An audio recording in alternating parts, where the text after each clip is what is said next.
সুপ্রিয় এসএসসি 25 ব্যাচের শিক্ষার্থীবৃন্দ সবাইকে স্বাগতম জানাচ্ছি। তো আশা করি সবাই ভালো আছো, সুস্থ আছো। শর্ট ম্যাথ সিরিজের 7ম ক্লাসে তোমাদেরকে স্বাগতম জানাচ্ছি। এর আগে আমরা অনেকগুলো শর্ট ম্যাথের উপর ক্লাস দিয়েছি। শর্ট ম্যাথগুলো মূলত কি? এগুলো হচ্ছে তোমাদের এমসিকিউতে অনেক সময় দেখা যায় ম্যাথের মধ্যে অনেকগুলো চলে আসে, অর্থাৎ এমসিকিউ দেয় এরকম বড় বড় ম্যাথ, তো সেইগুলো আমরা সলভ করাচ্ছি। তারপরে এগুলো আবার তোমাদের সৃজনশীলের কর মধ্যে আসতে পারে। তো এগুলো যদি বেশি বেশি প্র্যাকটিস করো আর হচ্ছে একটু দেখো, তাহলেই তোমাদেরকে যেরকম কোশ্চেন দেওয়া হোক, এমসিকিউতে হোক বা সেটা সৃজনশীল হোক, তোমরা সেটা সমাধান করতে পারবে। তো চলো দেরি না করে কোশ্চেনটা সমাধান করা শুরু করে দিই। বলছে যে 3 tan থিটা ইকুয়াল √2 হয়, তাহলে 4 sin theta plus 3 cos theta by 3 sin theta plus cos theta এটার মান বের করার জন্য। তো দেখো, তোমাকে প্রথমে যে জিনিসটা দিয়েছে, তুমি এটাকে একটু যদি লেখো, সুন্দরভাবে লেখো যে 3 tan থিটা ইকুয়াল √2 আছে। তো তুমি যদি এখানে tan থিটাটাকে এই পাশে রেখে দাও, তাহলে √2টা এখানে থাকলো, আর এই 3টা এখানে ছিল গুণ অবস্থায়, সমান চিহ্নের ওই পাশে গেলে সেটা কী হয়ে যাবে? ভাগ হয়ে যাবে। তো ভাগ হয়ে গেলে এখানে হয়ে যাবে 3। তো এরপরে এখন আমরা মূল যে কোশ্চেনটা আমাদেরকে দিয়েছিল সেটা নিয়ে আমরা কাজ করবো। এখন দেখো, এখানে বলছে যে 4 sin theta plus 3 cos theta by হচ্ছে যে কত, 3 sin theta plus cos theta. তা এখন তুমি যদি উপর নিচে তোমাটাকে যদি তুমি কী করো, cos থিটা দিয়ে যদি ভাগ দিয়ে দাও, অর্থাৎ আমি এটাকেও cos থিটা দিয়ে ভাগ করবো, এটাকেও কি cos থিটাকে ভাগ করে দিব। যেমন sin থিটা বা cos থিটা, আমি cos থিটা দিয়ে ভাগ করে দিচ্ছি। তো এখানে 3 cos থিটা ভাগ cos থিটা। তো এর পরবর্তীতে এখানেও ঠিক নিচেও সেমভাবে ভাগ করে দেব 3 sin থিটা ভাগ হচ্ছে যে cos theta plus cos theta ভাগ cos থিটা। এখন তুমি দেখতে পাচ্ছ যে এখানে sin theta by cos theta যদি হয়, তাহলে এটা কার সূত্র হয়ে যায়? এটা হচ্ছে tan এর সূত্র। তাহলে এখানে আমরা tan থিটা লিখতে পারি, আর এখানে cos থিটা কাটারি গেল, আর থাকে এখানে কত, 3 থাকে।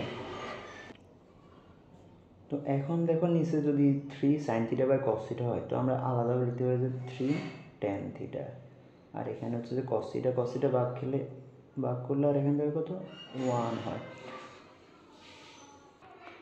এখন আমরা যদি উপরের দিকে একটু তাকাই, তো আমরা দেখতে পাবো যে এখানে আমরা tan থিটার মানটা কিন্তু আমাদের কোশ্চেন দেওয়া ছিল, তো আমরা বের করে নিয়েছি। তো আমরা tan থিটার মানটা বসাই দেবো। tan থিটার মান হচ্ছে √2/3 প্লাস 3, আর নিচেও বসাই দিব √2/3 প্লাস 1।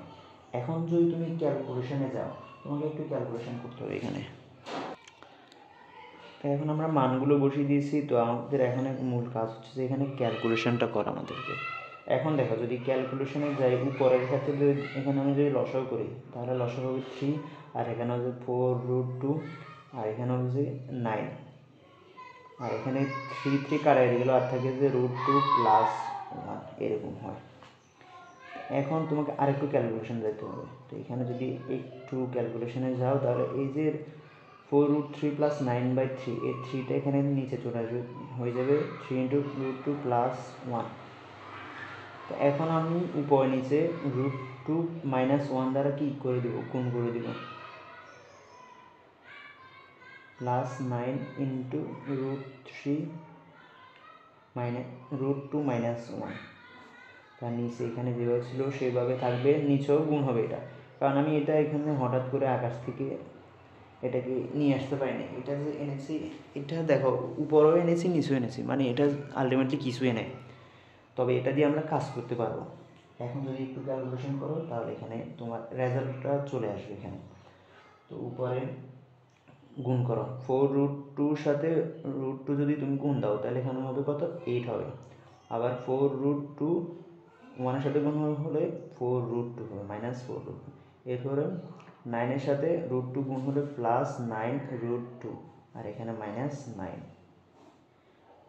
এরপর দেখো, এখানে যদি তুমি দেখো √2 প্লাস 1 আর √2 মাইনাস 1, a² মাইনাস b² সূত্র কি, a plus b into a minus b। তাহলে এখানে হবে √2 whole square minus 1 whole square. তাহলে উপরের ক্ষেত্রে দেখা যায় যে এখানে 4√2 মাইনাস আছে আর এখানে প্লাস 9√2 প্লাস আছে, তাহলে এখানে 5√2 আর এখানে হবে যে 8 মাইনাস 9 হবে -1 আর নিচে দেখো 2 মাইনাস রুটের স্কোয়ার চলে গেলে এখানে 2 থাকে আর -1 হয়। তো আলটিমেটলি যদি তুমি আনসারে চলে যাও তাহলে এখানে হবে 5√2 -1/3। তো এটাই হচ্ছে তোমার আনসার। দেখো ম্যাথটা দেখতে অনেকটা সহজ মনে হলো, একটার ক্যালকুলেশন তোমাকে আটকিয়ে দেবে। তো এই ধরনের ক্যালকুলেশন যদি তুমি খুব ভালোভাবে সমাধান করতে চাও তোমাকে ম্যাথ বেশি বেশি প্র্যাকটিস করতে হবে। ম্যাথ প্র্যাকটিসের চেয়ে কোনো বিকল্প নেই, যত তুমি প্র্যাকটিস করবে তত তুমি ম্যাথ ভালো পারবে। তো আজকের ক্লাস এতটুকুই। তোমরা যারা ক্লাসটি শুরু থেকে শেষ পর্যন্ত দেখেছো তাদেরকে অসংখ্য ধন্যবাদ। ভালো লাগলে বন্ধুদের মধ্যে শেয়ার করে দেবে, যাতে তুমি শিখেছো অন্য শিখছি এমন মন মানসিকতা সবার মাঝে থাকা উচিত। যাতে তুমি একটা জিনিস জানো তোমার বন্ধু সেটা জানে না, তাকে সেটা জানতে সাহায্য করা বা তাকে হেল্প করা, তাহলে তোমার পড়াশোনাটা আরও ভালো হবে, তোমার শিক্ষাটাও আরও জোরালো হবে। তো ধন্যবাদ সবাইকে, ভালো থাকো, সুস্থ থাকো।